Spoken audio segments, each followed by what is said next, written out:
What's up, my know-it-alls? It's time for another Rick and Morty review. This time it's Season 7, Episode 2, The Jerick Trap. So, before we get into all of that, do me a big favor, like the video, subscribe to the channel. It genuinely helps us grow in the algorithm and lets people know that you want to be part of the know-it-all nation. So, what can we talk about today?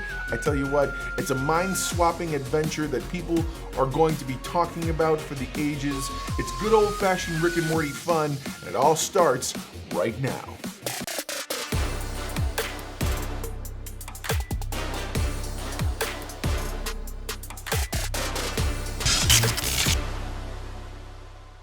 So it all starts with a mind swap experiment. And by that I just mean, you've all seen the clip from last week. Jerry comes to Rick and he talks specifically about wanting help with a rake situation. I was wondering if you could help me out with a bit of a rake situation. A rake situation? Culminating in Jerry is ultimately insulting what Rick, saying he's wasting that big brain of his, and then you get into this debate. The debate is whether or not intelligence is acquired or earned. Meaning, did they both have the same starting point and Rick is just utilized his intelligence better, meaning his brain capacity better, or is Jerry right and Rick was born with it? Essentially, as Rick says, I was born crying and pissing myself just like you. Then I became the smartest man in the universe, and do I get credit? No, I get to check my brain privilege. I kind of dug that entire line of questioning. As someone who literally calls himself Mr. Know-It-All, I really dug that whole idea. Mainly because I've always said to myself, listen, capacity and capability are very different than how you use them. I'll never be able to build a rocket ship, but I got tons of worthless knowledge when it comes to television and movies. Oh yeah. It's a thing. They literally do the thing. They merge. They body swap their minds in their bodies.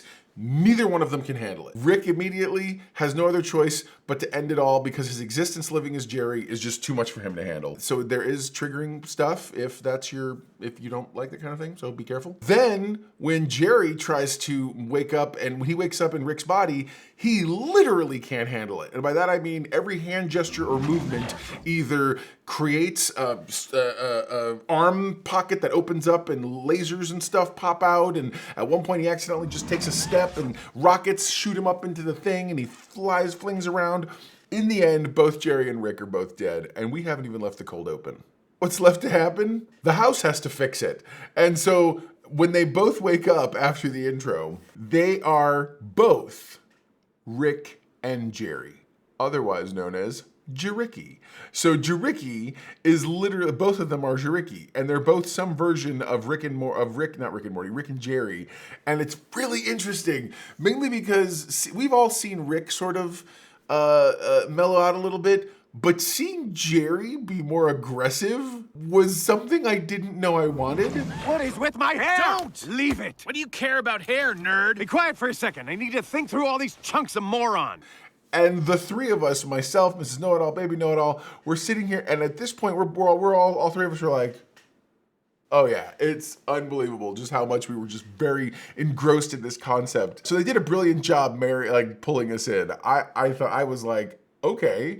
Because of course, you take a simple concept and you make it existential, you've got an episode of Rick and Morty. The other thing is funny from just kind of the conversation talking points we've been making over the last few weeks. The idea that this feels still very much like like early Rick and Morty. And by that I just mean it's a standalone adventure of a sort. It's got to do with, it's a Rick and Jerry adventure. And I find it very interesting. So then you have this B plot that comes out of nowhere. And the B plot is, apparently Morty's was running an errand for Rick. You later find out he's basically selling space drugs, even though Morty argues that crystals can be anything, Mom. Yeah, but these crystals are drugs. Morty! So, whatever. Again, Rick and Morty's not the show for kids. If you're worried about your kids watching things, it's very much a grown-up. It's why it's on Adult Swim. Yeah. So, so what happens is while they're sitting here talking, Guy wants to give him some extra stuff. He's like, here you go. I hope it's enough. This and that. I didn't mean to insult you. And then because Rick and Jerry can't get it together, the guy feels more and more like most mob people that he as Rick puts it, he thinks he can take on God. Why don't you leave those crystals here? since it's such an insulting amount. There it is! Now he's thinking, oh, maybe I can kill God! And sure enough, they end up having to get into, so he ends up blowing a hole in the middle of the guy. The guy they allegedly kill that mob guy, whatever his name is. And because he's literally like, whatever. So what ends up happening is they find out that Rick and Jerry have combined their minds, and Rick and Jerry work together to build a solution. While working together, they kind of dig one another, and they're like, "You're my best friend. You're my best friend. You understand me." And he's like, "Oh well, yeah, of course I am." Blah blah this and that, and it's just yeah. I really dug what they were doing because they're kind of fun watching them. Jerry does this thing with his hair; he spikes it up, and Rick puts his hair down. It's very funny. And so what ends up happening is they decide to go. They make a break for it. Yeah. Rick and Jerry, Jerricky. We'll go Jerricky. Let's go Jerricky. Jerricky decides to take off when Rick and Jerry break away and run away. The family has to try to track them down.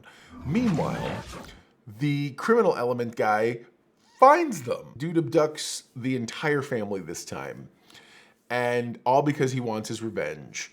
So hearing about it, Rick and Jerry, the Jerrickys, who had originally decided to go rescue the family because of how much the family means to the both of them, they decide, all right, well, we can't keep going like this. We have to go save the family. So that's when Jerricky decides he's got to go and save them. And so they get themselves, they go and they do this thing where they decide to use their best idea. Let's do this. Well, if we're gonna do it right, we might as well use our best idea. It's becoming a giant Jerricky human centipede. And I mean, literally, it's Rick Sanchez's head. I'm sorry, it's Jerry's head, Rick Sanchez's head, Rick's upper half, Jerry's upper half, Rick's lower part, Jerry's lower part. And they're all attached like a giant centipede. And they go and they rescue him. It's this whole big thing. And dude's like, that was my problem, is I tried to defeat God. And it's a great death scene. Ultimately, the Jerrickys decide they have to be true to themselves. And they go to leave. And that's when Gene shows up. Excuse me, are you Jerry? Sorry, you have one of his heads. May as well have your rake back then. That's right, I took it. I asked myself, why lie about it? Don't you think he knows? Couldn't I get my own? This rake, it kept my neighbors in my life. And Gene is one of those interesting characters that Gene has replaced Jerry as the normal person dealing with the crazy. This is the second episode of the season, and I'm like, is Gene becoming like a weird extension of the show? And by that I mean he went from being random thing once in a while we saw it throughout the episodes, and now he's literally been in 2 episodes. Gene comes back with the rake. The rake that started all of this. You know, the rake situation? A rake situation? Right. So they're like, oh, fine, we think we're doing whatever, and they end up separating themselves. By the end of the episode, they're love-hating one another, and I liked it. So there you go, now you know. And if knowing's half the battle, you're halfway to being a know-it-all yourself. What's an all index for this episode? The 3 know-it-alls, the know-it-all family, if you will, have all come to a quorum. We've come to a consensus, and the actual episode rating for us is a strong 9.0. So yeah, so that's where the episode ends. I don't know about you, but I'm actually really, I like everything. And again, it feels like a classic Rick and Morty episode. The voices you don't even notice anymore, so anybody who's talking about it can just kind of whatever. Because I just don't notice. They're doing great work, and you realize more and more, the writing has always been the king. The voices were incidental, and they established certain things, but at the end of the day, the writing is exceptional. The show is excellent for many, many reasons, and chief among them is the writing. So yeah, we've missed no beats. But yeah, comment below. Let me know what you thought of the episode. Did you like the way the direction things are going? Are you enjoying Gene coming along for the ride more often? Let's talk very, very soon. Never forget, everyone loves a know-it-all.